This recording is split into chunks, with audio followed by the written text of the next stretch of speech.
The storm came out of nowhere. Captain Jace Morin had been flying through the edge of the Varen cluster, where few humans ever went. He was returning from a delivery mission when his ship, the Sol Runner, was caught in a strange gravity wave. The controls flickered, alarms screamed, and his navigation system went blank. He fought to keep the freighter steady, but space itself twisted around him like a whirlpool. When the shaking stopped, Jace found himself drifting near a small red dwarf star. His scanners showed only one large structure nearby, a dark fortress floating above the star's orbit. It looked ancient, built from black metal and glowing veins of red energy. He had never seen anything like it. The power readings were high, and maybe he thought there could be fuel or salvage. He was low on both, so he brought the Sol Runner closer. The airlock doors creaked open with a hiss and cold mist poured out. The moment Jace stepped inside, he felt something heavy in the air, like invisible eyes were watching him. The halls were lined with statues of tall, elegant figures, humanoid but not quite human. Each one had long teeth, pale skin, and robes that shimmered like starlight. He moved quietly, his boots echoing softly on the marble floor. Strange music drifted from somewhere ahead, deep and haunting. Curious, he followed the sound through a wide hallway until it opened into a grand hall filled with hundreds of beings. Then he froze. It was a wedding. Tall guests in dark robes surrounded a raised platform, where a beautiful woman stood beneath an arch of glowing crystals. Her skin was pale like moonlight, her hair silver as frost, and her eyes bright as molten stars. She looked both regal and lonely. Across from her stood a man with the same pale glow, but his face twisted with arrogance. A priest-like figure held a crystal staff and began chanting words Jace couldn't understand.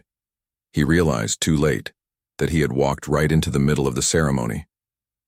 The music stopped. Everyone turned. 1,000 cold eyes locked on him.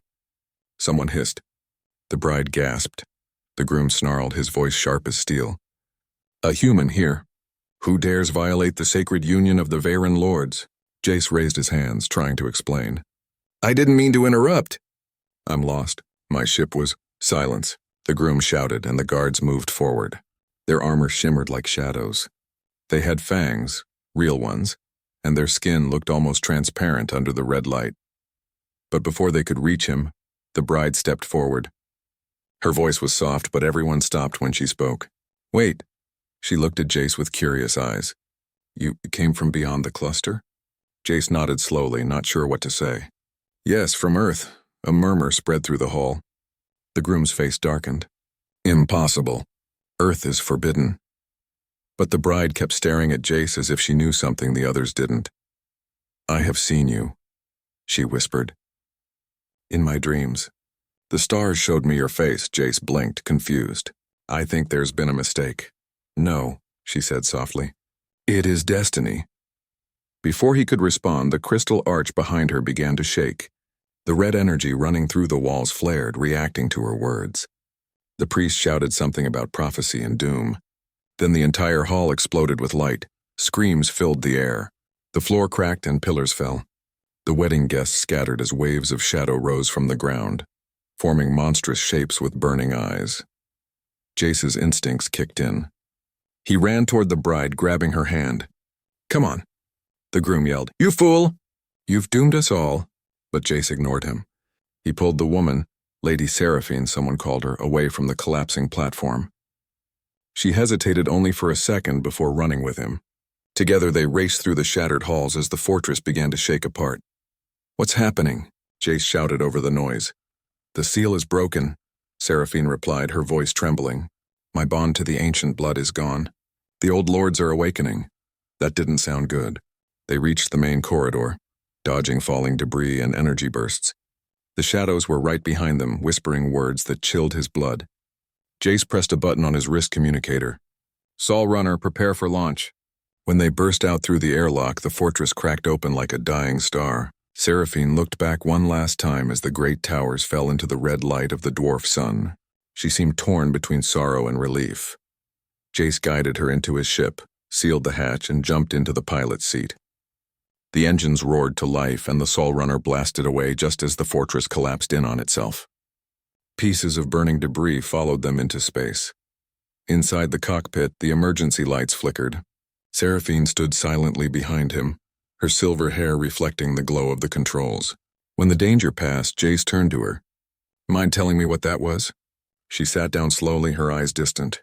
A wedding, or rather, a prison disguised as one. My people wanted to bind me to an ancient power. They said it would save us, but I saw only destruction in my visions. Jace frowned. So they were forcing you? In a way, she said. Our kind was once great. We fed not on blood, but on the energy of dying stars. But that power faded and we changed. We became something else. She looked at him, her eyes glowing faintly. You are human. You should not have been able to enter that place. Yet you did. That means the prophecy was true. A being of flesh and sunlight would come and end the ancient curse. Jace sighed, rubbing his head. Yeah, well, I didn't mean to crash your wedding. Sorry about that. To his surprise, she smiled faintly. You may have saved me instead. For a while, neither spoke. The stars outside looked peaceful again, but Jace knew the danger wasn't over. His scanners showed strange energy trails following them, shapes moving in hyperspace, fast and hungry. Seraphine turned to the window. They will come for me, she whispered. The old lords will not forgive what happened. Let them try, Jace said, checking the controls. They'll find out what humans can do. Her eyes softened. You're brave, Captain Morin. Or perhaps foolish. Both, he admitted with a grin. It keeps life interesting. She studied him for a long time, as if trying to understand what kind of creature would face ancient monsters without fear. Your world must be strong, she said quietly. It has to be, he replied. We started small, but we don't give up. That's what makes us human. Outside, the stars began to flicker again, signs of pursuit. Jace tightened his grip on the controls. Hang on, Lady Seraphine. Things might get rough. She nodded calmly, though her eyes glowed brighter. Do what you must. I will help however I can. As the ship entered hyperspace, the view stretched into endless streaks of light. For a moment, everything was silent again. The chaos, the prophecy, the collapsing wedding, all of it faded behind them. But both knew it wasn't over. Jace glanced at her once more. You said I changed your fate. What does that mean? She looked straight ahead. It means our worlds are now bound. What you have done cannot be undone. You have awakened powers that have slept for 1,000 years. He gave a small laugh, half nervous, half amused. Guess this will be one trip to remember. Seraphine smiled faintly again. Yes, Captain. The stars themselves will remember it. And as the Soul Runner vanished into the deep currents of space, the ruins of the fortress glowed once more behind them. The energy within it began to stir, ancient voices rising in the void, whispering promises of revenge. The human had escaped, but the story of his accidental crash was only beginning. Days passed as the Soul Runner drifted through the silent lanes of hyperspace. Captain Jace Morin sat in the cockpit, staring at the streaking lights of distant stars. His human mind was still trying to make sense of what had happened. One moment he had been lost in a gravity storm, and the next, he had broken an ancient alien wedding and escaped with a glowing, silver-eyed bride who called herself Lady Seraphine of Vera. She sat quietly behind him, her hands folded in her lap. Even in the soft light of the control room, her skin seemed to shimmer faintly. She didn't move much, but when she spoke, her words carried a calm strength. They will come, Jace. The lords never let their prey go. I figured, he said, glancing at the radar. Strange energy signals had been following them for hours, shifting through subspace. He wasn't sure what kind of ships they were, but they were fast. If they want to fight, they'll get one. Seraphine shook her head slowly. They are not like human fleets. They do not fight for victory. They fight for hunger, for vengeance, for pride. They believe they own the stars, Jace smirked. They'll learn Earth doesn't believe in being owned. She tilted her head, watching him. Humans are strange. You are fragile, short-lived, yet your courage burns brighter than any sun. I saw it in you the moment you took my hand. He shrugged lightly. I just couldn't leave someone behind in a place like that. Her lips curved slightly. And that is why the prophecy spoke of you. Jace didn't believe in prophecies or destiny. He believed in action, instinct, and getting things done. Still, there was something about her words that made him uneasy. The ship's lights flickered again, and he noticed that every time she spoke of the old power, the ship's systems reacted, as if something deep inside the Soul Runner had connected to her. He stood and walked toward her. You said I awakened something. What exactly does that mean? Seraphine rose gracefully from her seat. The fortress was not just a temple. It was a machine that kept the old energy sealed. When I touched you, the seal broke.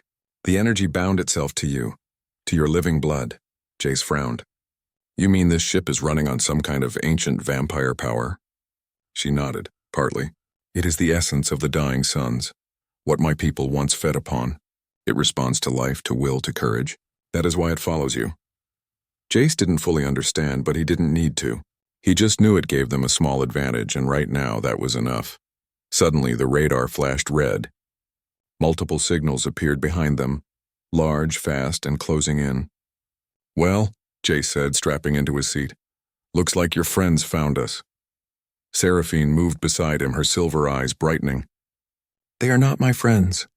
They are what my people became after we lost our souls. Out of hyperspace, the enemy fleet arrived. Ships shaped like black spears with wings of fire. Their hulls glowed with red veins, and the void trembled with their arrival.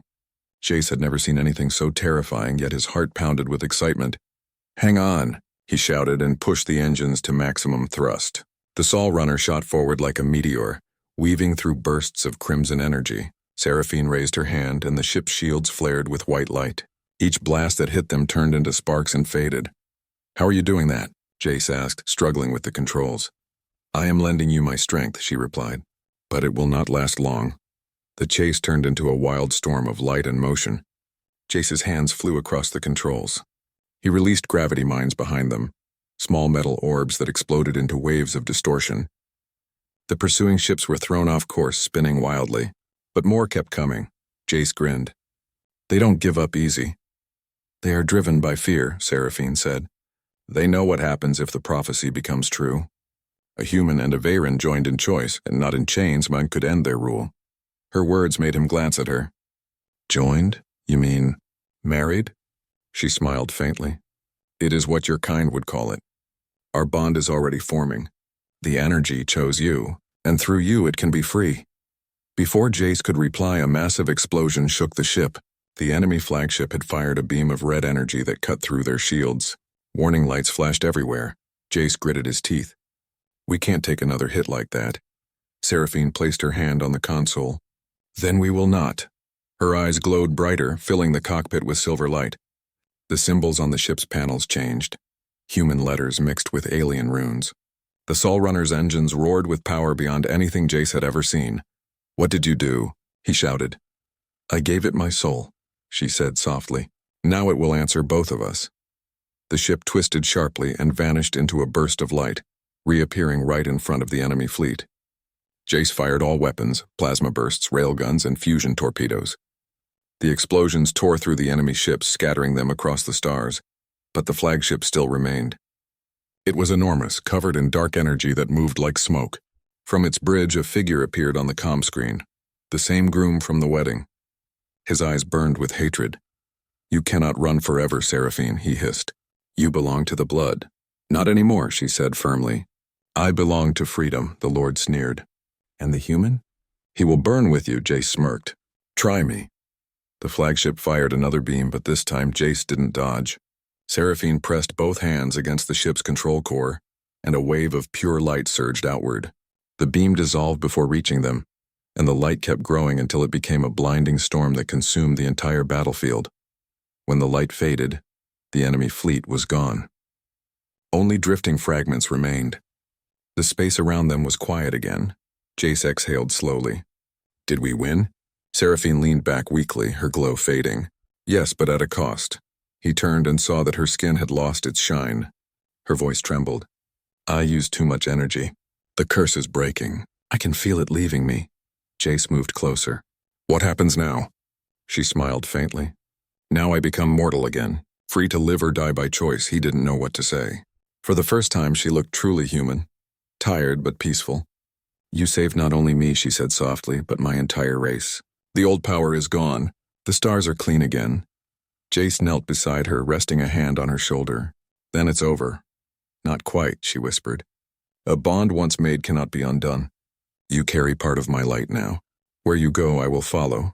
In heart, if not in form. He looked at her for a long moment, feeling something deep inside him stir. She had been a stranger, an alien, even a queen of monsters.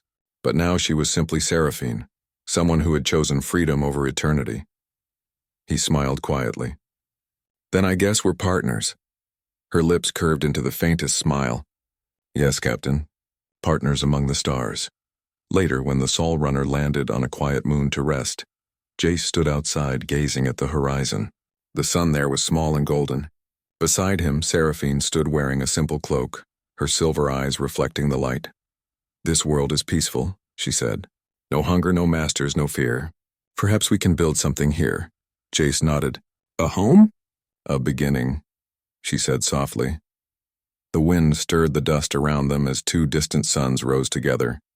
Somewhere in that light, the last traces of the vampire empire faded from existence. The stars, once red and cold, now shimmered with warmth, and as legends spread across the galaxies, travelers whispered of a human pilot and an alien queen who broke a curse older than time. They called them the Starbound Couple, defenders of lost worlds and protectors of peace. No one knew where they went after that day.